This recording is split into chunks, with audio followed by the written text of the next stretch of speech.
amazing to see all these people. I think I'm going to cry.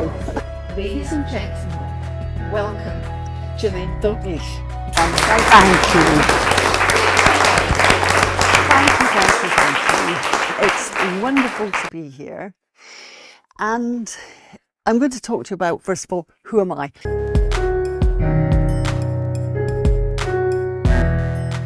I'm Gillian Douglas, and I'm a clinical hypnotherapist and mindset coach. And I've been working helping people to reduce their weight and shape for over a decade. And over the years, I've noticed similarities and patterns of thought that are very unhelpful for people when they're trying to lose weight. Most of my clients, my weight management clients, they are similar in that they are all successful people, fulfilled people in so many ways. Whether it's work, whether it's relationships, parenthood, finances, whatever. But the one area where they are really struggling is their weight management, and they've been struggling continually over the years. So to give you some statistics, over 60% of people admit to being on a diet some or most of the time. Over 80% of diets fail. And around 95% of people that reduce their weight put it all back on again within about 2 years. So what is the disconnect between intention of losing weight and successfully and sustainably achieving that? Well, in my experience, it is the subconscious mind. The subconscious mind can often sabotage our weight loss attempts, not through malice or anything sinister. We are unconsciously programming our subconscious mind, and it starts working against us in our weight loss endeavours. So I'm going to talk tonight, and my theme for the evening is awareness, helping you to be aware of how your subconscious mind is working against you and aware of tools, techniques and methods that you can use to have your subconscious mind support you and successfully and sustainably and happily and healthily reduce your weight and shape.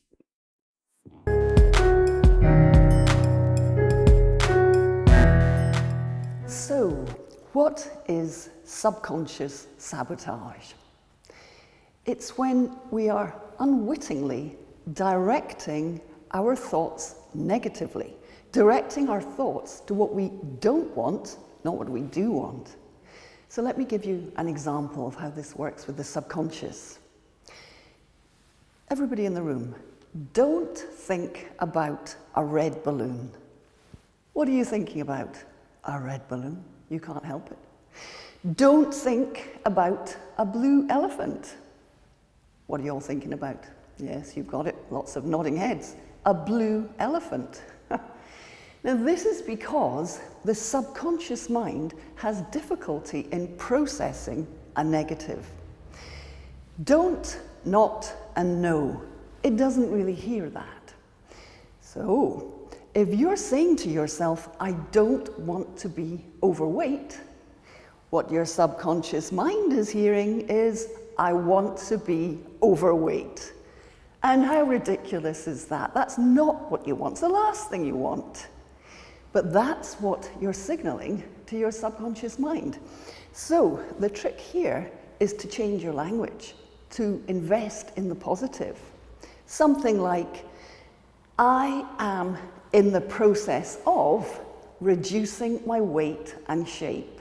That doesn't mean that you've got there yet, but you are in the process of. That's believable. Subconscious mind will take that on board and support you with it. Perhaps you're saying to yourself, I don't want to fail at another diet. And yet again, the subconscious is hearing, I want to fail at another diet. Bring it on. It's the opposite of what you want. You can change that to something empowering and positive, such as, I am raising my awareness of how I've been failing in the past, And I'm changing up my thoughts and language to create a mindset that will sustainably support me going forward. Another aspect of subconscious sabotage is this. Here's an example. I want everybody in the room to think about their body. I'm not going to ask you questions about it, just think about your body. Now, when I do that at a weight loss workshop, everybody there has come because they want to lose weight, and I say to them, think about your body. And then I'll say to them, hands up who had a good experience there. Nobody puts their hands up, nobody, because their thoughts go to what they don't want. Their bottom that's overweight, their thighs, their belly, their bingo wings, whatever. That's where their thoughts go. That's their default. When they think about their body, they think negatively about it. And that is not supportive when it comes to trying to shift their weight. So here's another example, little exercise. I want everybody in the room to think about 5 things they don't like about their body. I'm going to give you a little bit of time here. 5 things, and you don't have to share, 5 things you don't like about your body. And now I'm going to ask you all to think about 5 things you do like about your body. Again, when I give that exercise in a workshop or to clients, they can list the 5 things they don't like about their body in a nanosecond. When I say, what about the 5 things you do like? Oh, that's much more difficult. That takes quite a bit of thought, takes much longer. So you can see where their mindset is. Their mindset is focused on the negative. And that is what the subconscious is hearing. It doesn't know if what you're thinking about is what you want or what you don't want. It just knows that if you keep focusing on something, you must want more of it. And I've given you some pointers there about language, how to change it, and also to rethink your relationship with your body. That is subconscious sabotage, when you're repeatedly negatively directing your thoughts and language towards yourself, your body, and your weight loss efforts.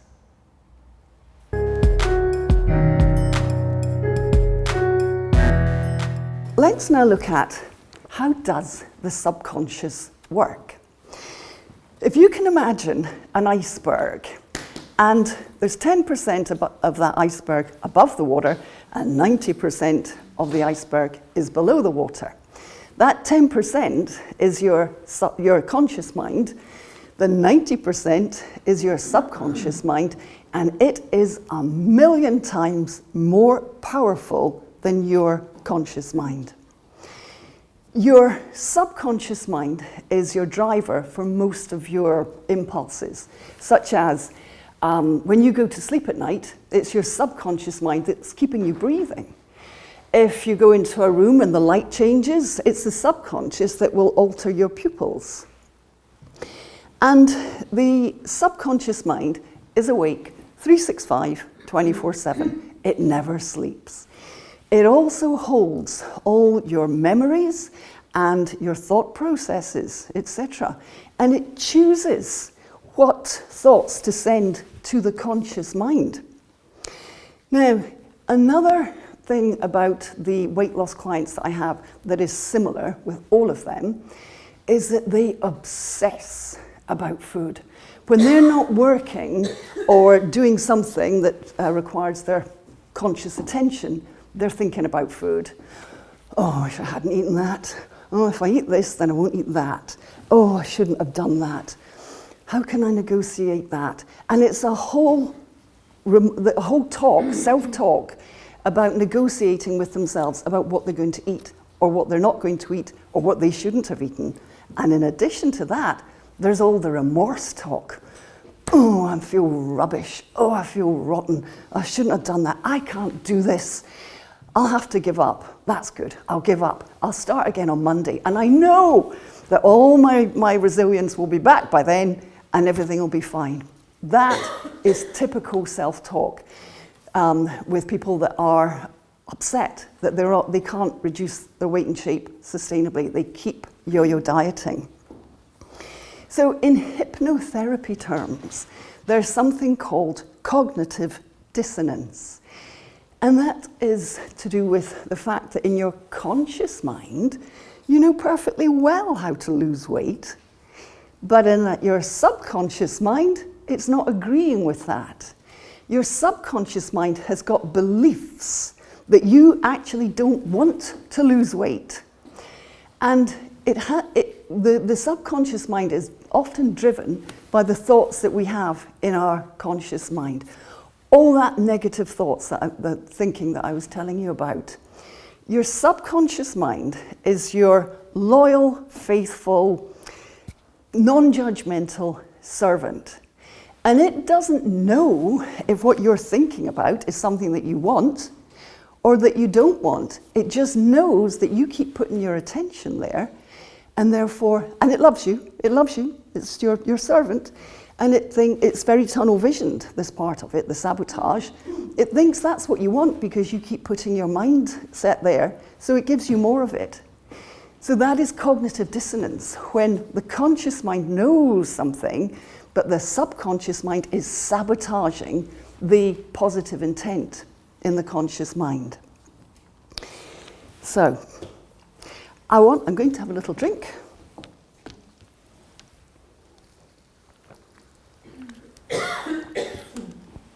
It's just water.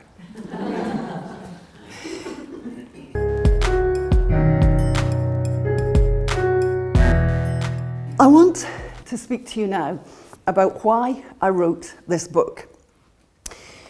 Back in 2010, I had some awful personal challenges, and they're quite emotional. I was living in France with my 4 children and my husband. I thought I was happily married. And the marriage came to an awful, bitter, horrible, cruel ending. Suddenly. I wasn't expecting this. And to cut a long story short, I realised that I had to return to the UK. I came back to Edinburgh. And I had nothing. I had my kids, but I had nothing. And I had to find somewhere to live. I had to try and find some money. I had to find a way of getting food on the table. Now, I am very resilient and I am smart. So I really put a lot of focus and energy into creating what I wanted. But one of the ways that I assisted myself in doing this was I had a crutch. And that crutch was wine. And I used to drink wine as it anaesthetized me. It was an analgesic because I was living in a lot of pain and hurt and still trying to keep everything together for myself and for my children. So the wine became a reward to get me through that I could have at the end of the day. It became a friend. It became a crutch. I wasn't like drinking at 6 in the morning or anything, or ending up unconscious in the park. It was nothing like that. But I was drinking wine regularly, much more regularly than I should have. But it wasn't obvious to anybody because it wasn't in any way damaging or sabotaging the life that I was living. So everything's happy. I'm associating wine with friendship, with socializing, with happiness, getting me through the hard times, with stress, with reward, you name it, wine. And then, after some years, I thought, wine, I think I've had enough of this. I'm getting older. And I should stop the wine. So I just thought I would stop the wine. But that's when I realized I had a habit. I had a habit that I couldn't stop. I could stop for a bit. I could stop for a week, 4 days, 2 weeks, whatever, a month. And I always came back to drinking the wine. And I realized that wine was more than just supporting me. And I wanted to stop, but I wasn't able to stop. There was something going on in my subconscious. I recognized this. And that is, the book is my journey of my consciousness, my beliefs, how I change things at a deep level so that I don't really drink wine at all. I don't drink alcohol. And I'm pleased to be able to do that. But when I was working with all these weight management clients, I realized that what I had done for myself, I could translate that into helping people with weight challenges. Because although I was drinking wine, a lot of other people, they were going, same thing, but it was the cookie jar. Oh, I'm stressed, cookie jar. I need reward, cookie jar. Bored, cookie jar. Boredom is the biggest one of all as far as eating when you shouldn't. So that is why I wrote, well, not just why, but one of the main reasons I wrote the book, because I was able to help myself and I wanted to get my message out there to help others.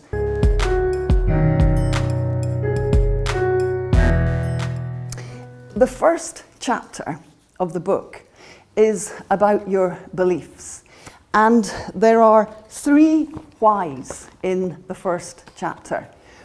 Why do you want to lose weight? Why don't you want to lose weight? And that's a bit more difficult than the why do you want to lose weight. But the one that's the most difficult, that takes the most contemplation, is the third one. Why won't you let yourself keep the weight off when you have lost it? Because, as I said about those statistics at the beginning, there's a high proportion of people that lose weight, but they just put it all back on again, and then they will, can often be even heavier. I get a lot of clients like that. I get a lot of clients that may have been at the slimming clubs for like 30 or 40 years. And yeah, they have lost weight, but then they put it back on again and they've lost weight and they put it on, and that has been their trajectory because they are using something external to help them lose weight. They haven't been using the mind, as I am about to describe to you. So those, the beliefs that are the whys that are the hardest are the why won't I let myself lose the weight? And to help you, I've written some for people who are reading it to contemplate. The third one that I've written is, I feel safe within my crowd if I'm overweight. So I have a client, and since the beginning of the year, she was using the Cambridge diet, and I'm not knocking the Cambridge diet, by the way. She was losing a lot of weight. She lost about, a good 1.5 stone. But then something would sabotage, and she put it all back on again. And then she would lose it again and put it all back on again. So she contacted me because she wanted to do something about her mindset. Why was this happening so much?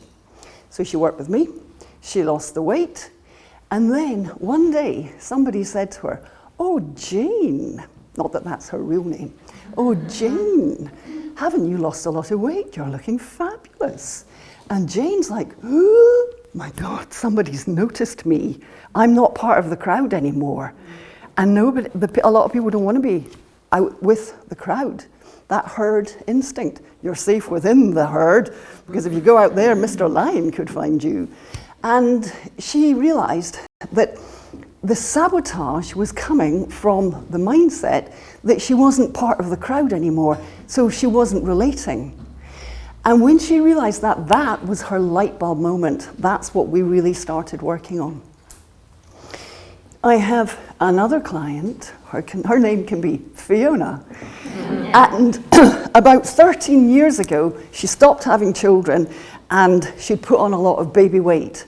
So she thought, right, it's time now to take the weight off. What I'll do is I'll go on diets, but I'll also exercise. So she started exercising, going to the gym, working out, doing classes. Then she started running, and she ran distances. Then eventually she ran a half marathon, and then at the weekend she ran a marathon. And her light bulb, why won't I let myself keep the weight off, because she's a yo-yo dieter, was that she realized the mindset that she had with regards to her exercising in her gym was so different from where she was with believing that she could lose weight, because she believed that she was developing muscle. She believed that she was able to lift her heavier weights, run further.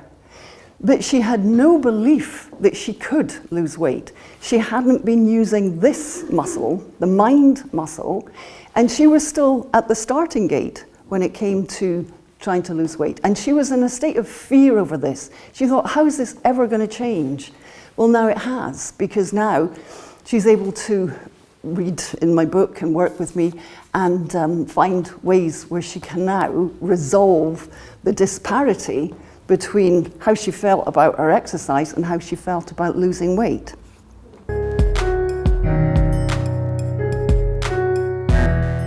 I want to speak to you now about what is this book about? It's about self-awareness, right? These two clients that I just mentioned, they had light bulb moments. They had self-awareness. And awareness is the theme that I have for tonight, because I keep referring to it and I'll keep referring to it. So the book is about learning, being aware, and developing a healthier relationship with yourself. The last girl that I told you about, she was constantly beating herself up and then wondering why she was stuck beating herself up. But her subconscious was thinking, she must want to do that because she keeps having that internal dialogue. I'll give her more of that. The book is also about the power of your mind. The power of your mind is immense. And a lot of people believe that your mind's actually outside yourself, but that's a whole different book. The book is also giving you language. Now, I mentioned at the beginning about don't, not, and no. There's in chapter 6, there's a whole list of self-talk, the way that we talk to ourselves, and changing that up, because most of us don't realize that we are speaking negatively and that our subconscious mind is picking up on that negativity. And I'm going to read you out from chapter 4, page 21. So I'm at church. A mindset technique that is so powerful, but they don't teach it in schools. But this is what I call conscious and unconscious creation. And it's a mind magic method. Once you've got so many of the techniques in the book, they are for your emotional toolbox. They're lifelong tools to support you. And it's not just about weight loss. You can apply these same things to any area of your life. So this is a simple yet powerful technique to change your life. And for me, it's one of these hidden truths of the universe that are staring us in the face and we just don't see it. So if you would like to engineer a way of being that will create a daily positive flow into your life, list how things will be once you are your ideal weight and shape. What things will change? How will you feel? Be clear about it all and pump up that positive energy. Being your ideal weight and shape would bring you so much happiness and joy and satisfaction. Imagine how you'd feel like it's already happened. And now I would want you to place little stickers around your workplace and your home. And whenever you come across one of these stickers, think about whether what you are presently saying, thinking, and feeling is bringing you any closer to the optimal weight and shape mindset you want to be. Now remember, your thoughts and your feelings create your reality. And you will have been spending a great deal of time, those that are challenged with weight matters, a great deal of time putting your precious thought and energy and feelings and self-talk into what you don't want. This is about using all that energy, but in a positive way. Because you spent a long time being negative, and look where it's got you. On that hamster wheel. obviously not everybody in the room is I'm referring to with that at the moment, because I know not all of you want to lose weight. So when you've caught yourself a few times talking or thinking or feeling negatively and unproductively, first of all, stop being surprised about any lack of progress in your journey. And secondly, at the very moment you realize how often you've been defaulting to a negative or resigned state of mind, and change it back to an emotionally buoyant and optimistic one, you start the process of awakening to a new mindset and reality. By repeatedly noticing this and repeatedly changing your mindset in this way, you're training your mind to support you in creating what you want. The only difference between an aware person and an unaware person is that the aware person creates their reality consciously, and the unaware person creates their reality unconsciously and then wonders why their expectations are not being met.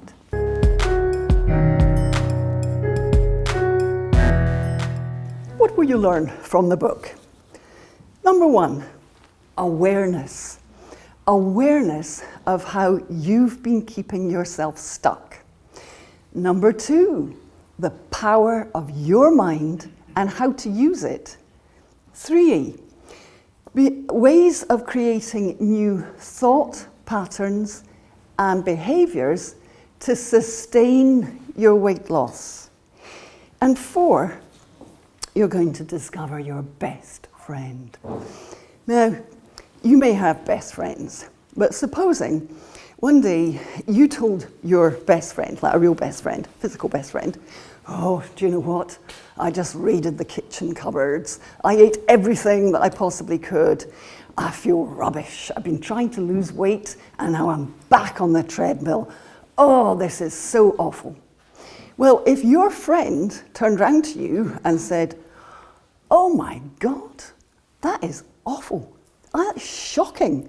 My goodness, what were you thinking? I am so disappointed in you, and you should be disappointed in yourself. In fact, why don't you raid some more cupboards and just eat more? Your friend would be very unlikely to say that.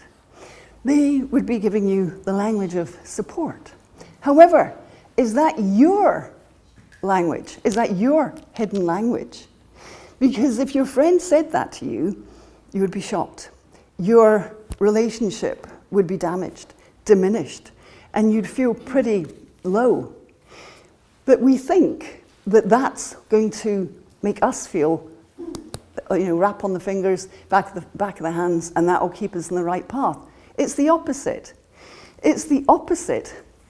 The best friend, you being your best friend to you, is how you would say to others. Language of tolerance and acceptance and forgiveness and support and kindness and gentleness, that is what's going to compassionately help you shift and change. Secondly, you've got your inner coach. The book's made up of 23 chapters, and in each of the chapters there is the mindset tools, and then there is what I call self-investment steps, which is the practice, putting what you've learnt in the chapter into practice. That's your inner coach. When you are buoyantly building yourself up and doing that, committing to the work. And lastly, is getting you acquainted with your own personal cheerleader. Because cheerleaders are very positive, and they follow particular routines, and they follow particular words and songs. You want to be repetitively saying all these good things to yourself, feeling good, because that is going to alter your mindset sustainably. So, as I said before, this is not a diet book.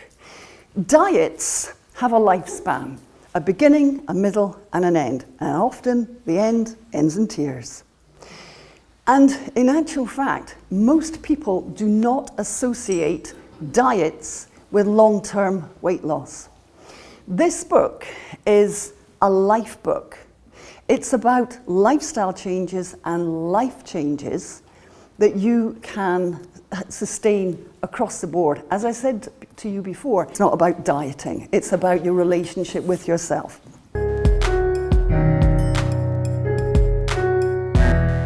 Why should you read this book?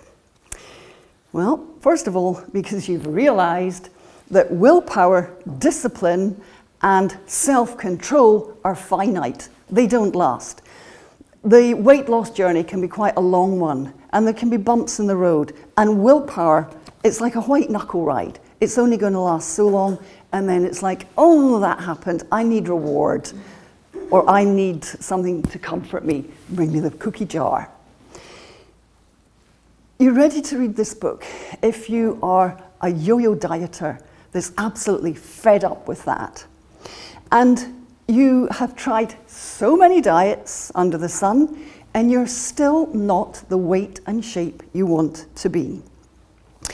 And what you've realized is that the answer lies in your mindset. Also, you're ready to work with your subconscious mind. I'm surprised they don't teach this in schools. And not necessarily about the weight loss, but using the subconscious mind.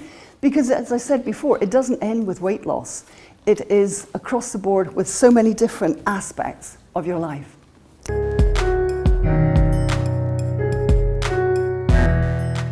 So, you may be pleased that I have finished. Maybe not. But I want to thank you all again for coming out here and listening to me. And as a thank you, I want to give you a super tool to take away with you. And this isn't in the book. So it's very, very simple. And like anything, if you don't do it, it won't work. You know, if a doctor gives you medicine, you don't take it, it's not going to work. So this super tool is so simple, and yet it's so awesomely powerful. And all it is me asking you the question, what are you good at? How often do you ask yourself that question? What am I good at? How often do you pat yourself on the back? Why would you bother? Well, if you bother, then what you're going to be doing is building up emotional and mental resilience. Because if you think about your life and different aspects of it, perhaps there's work, perhaps there's relationships, hobbies, whatever, but there's going to be aspects in all of there that you're good at. So if you write that down, post-it notes, stick it up, every time you see that, you are registering feel-good feelings. When you recognize, acknowledge, identify the things that you are good at and get them outside your head, somewhere where you can see them, you're building your emotional resilience. It builds your confidence, it builds your self-esteem, and it makes you more optimistic and more able to manage challenges and more confident that you can manage challenges. It is a powerful enforcer, and it counterbalances self-criticism and negative self-talk.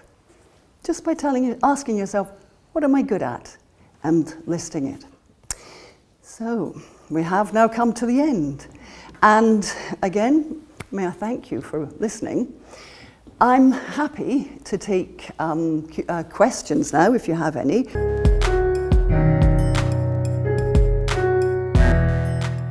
So, does anybody have any questions they'd like to ask me? Carolyn. I'm curious on your take on the weight loss jabs, and if that's kind of changes your approach with clients when you're dealing with them. So we're talking here about Ozempic. That's in the media right now, and Wegovy, the other one. There's other ones as well. So yeah, they're extremely effective. We'll talk about Ozempic. It's really, really powerful and really effective while you're taking it. Because when you stop taking it, it stops working. So a lot of people they'll have a significant amount of weight to lose, and they'll think, I know what I'll do. The weight loss jabs work. I've seen people like Sharon Osbourne, although there's many others that they just don't admit to it. And I need to lose, say, 3 stones. What I'll do is I'll use Ozempic, the weight loss jabs, until I get to like 1.5 stones, because I know I'm going to be really happy then, and all my problems will be solved, and I will be so happy I'll continue with healthy eating. But the Ozempic has done nothing with their mindset. All the problems and beliefs that they had that got them to the place where they have weight challenges are still there. And it just takes another, bump in the road or whatever, and then it's like, oh, I'll just go to the cookie jar. So I'm not knocking the weight loss jabs, but what I would advocate is either they work with me or my book or my online course and educate their minds for the period of time that they want to keep taking the Ozempic to get them over the hump, whatever. Because then they can stop the Ozempic, but they've already refined their mind, changed beliefs about themselves, changed their relationship with themselves, and they are then much more able and equipped to continue to lose the weight successfully and sustainably. Does that answer your question? Thank you. Anybody else? Yeah. Like you said, the mindset is definitely the queen of the whole of the losing weight, and anything you set your mindset to for addictions or like cigarettes or that, it's got to be working with your subconscious and conscious mind. And yes, and I think we all know, well, I know myself, we all know what to do to lose weight, and but it's not as simple as that, because we need to relearn ourselves and to build our own positive thoughts up in our subconscious to bring to our consciousness. Yeah. Yeah, so yeah. I think it's not a question as such, but it's because if it makes sense, if you were to eat a little less and do a bit of exercise, you'll lose weight. But then you can actually, like you said, put it back on, but you've got to learn to teach yourself to stay the same where you want to be, without going back the way after you've got there in anything you do. Mm-hmm. Yeah, because those 3 beliefs and that the 3 whys, why won't I let myself lose weight and keep it off? Often people have a belief they can't. Just like the second example I gave you, she didn't have a belief that she could reduce the weight and shape. She changed her body and her mindset to do with her body, but she hadn't done that. And a belief is just something that you think about regularly. You believe you can't do something. And your subconscious mind, if you're repeating it regularly enough, it will give you that belief back and reinforce it. Yeah. So a lot of people have the belief that they can't actually lose weight and keep it off. And that requires contemplation and thinking about it, looking at triggers that they might find in my book, and then having a light bulb moment and changing. Mm-hmm. Yeah. Did you have a question, Mary? So you talked about how powerful the subconscious is, and how sometimes that can just make you feel a bit powerless because, or in a crisis moment kind of thing, what should our kind of go-to be in those moments? We've got the kind of affirmations and maybe trying to think about what we're good at. I also use auto-hypnosis. I learned that technique a long time ago, actually, before we ever met. And I wonder what you think of that, and if there's, is that a good kind of intervention to use with yourself, and possibly adding your affirmations into it? Yeah, you can have a whole pitch to yourself of these things, and also the breath. The breath work, yeah. Have we talked about 4x4 breathing, the box breathing? I've done it actually in Scottish Opera just recently. Yeah. The United States Navy SEALs, they're Marines, they use box breathing. Yeah. Does anybody not know what I'm talking about by box breathing? Okay, so it's be very conscious of your breathing. So supposing you've got something that's challenging you, like you were talking about, something that's challenging you, and you can think on a scale of 0 to 10 how challenged, uncomfortable, whatever I am. And it's maybe up at like 8 or 9 out of 10, 10 being the worst. So the box breathing is breathing in through your nose for 4, holding for 4, breathing out through your mouth for 4, and staying empty for 4. Obviously, if you're driving or operating machinery, you wouldn't be doing it. And if you feel at all lightheaded, then sit down. So doing that 3 times, 3 rounds of that 4x4 breathing, then going back to your scale, 0 to 10. Where am I on that scale now? And very likely you'll be down a bit. It could be you're down at 7. So you repeat it. You keep repeating it until you've got to the level where that isn't bothering me so much anymore. Because what is actually happening is physiologically, you're changing your brain chemistry. When we get really upset about something, challenging or whatever, then we're operating that fight, flight, or freeze state, which is in the amygdala part of the brain. And that is black and white thinking. It's not really logical, and it keeps us stuck. So by using the 4x4 breathing, we're relaxing ourselves. The body is naturally absorbing the stress hormones, the cortisol, the adrenaline, etc. And in their place, it's bringing in the serotonin and the oxytocin and the dopamine, which is relaxing us. And when we're in that state, we're more likely to be in the front part of our brain. And that front part is the part where you've got concentration, focus, decision-making, creativity. And you very likely have a different perspective on the thing that was triggering you in the first place. So that's another, not sure if I have that in the book, but if anyone's interested in that, email me, because I'm happy to send you an email with that outlining it, being outlined in it. That's brilliant, I love that, thank you. Thank you so much. So, any other questions? Well, Thank you very much.